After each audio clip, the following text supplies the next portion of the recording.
Bonjour à tous. Nous sommes en fin de semaine et avant d'aller en week-end, je vous propose de voir ensemble comment planifier les journées de travail à venir. Alors la première des choses, bien évidemment, ce sera déjà un bilan de la semaine écoulée.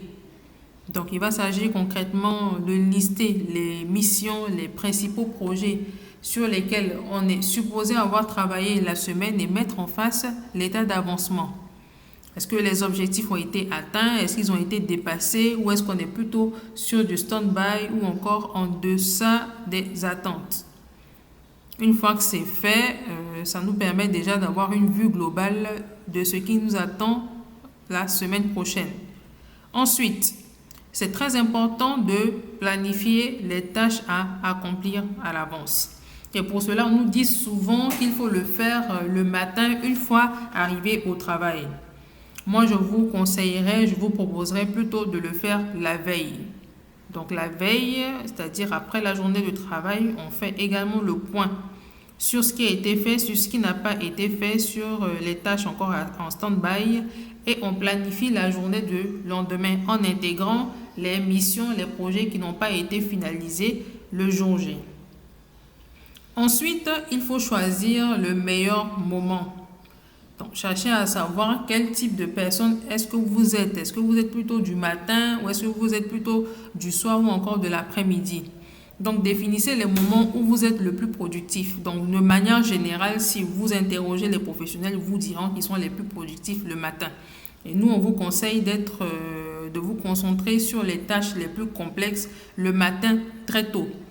Si vous avez la possibilité d'être présent au travail à 6 heures du matin où vous êtes encore frais et dispo, faites-le.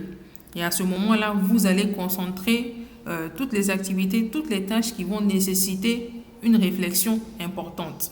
Et déléguer au reste de la journée les activités de routine qui ne vont pas forcément nécessiter une grande réflexion. Ensuite, il faut éloigner toute distraction.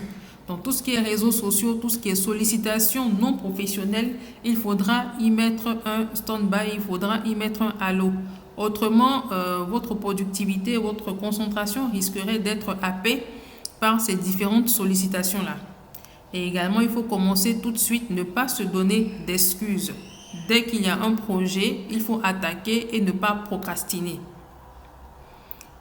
Un autre point, il faut prévoir également une vie en dehors du travail dans la semaine.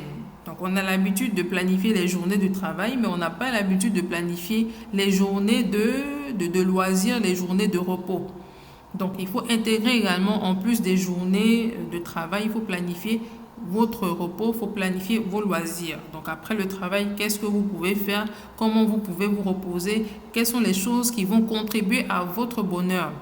Donc, c'est cet ensemble-là qui va vous mettre dans un état dispo, dans un état frais et qui vous permettra le lendemain au travail d'être encore plus productif.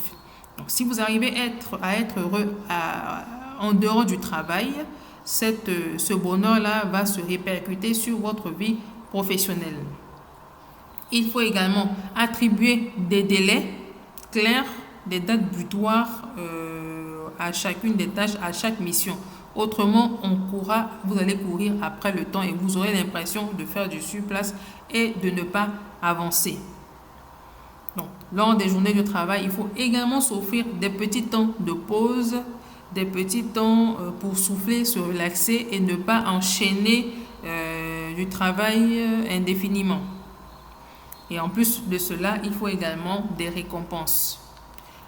Donc, au-delà de tout ça, le maître mot va être également l'automatisation parce qu'il y a certaines tâches que vous allez faire chaque jour.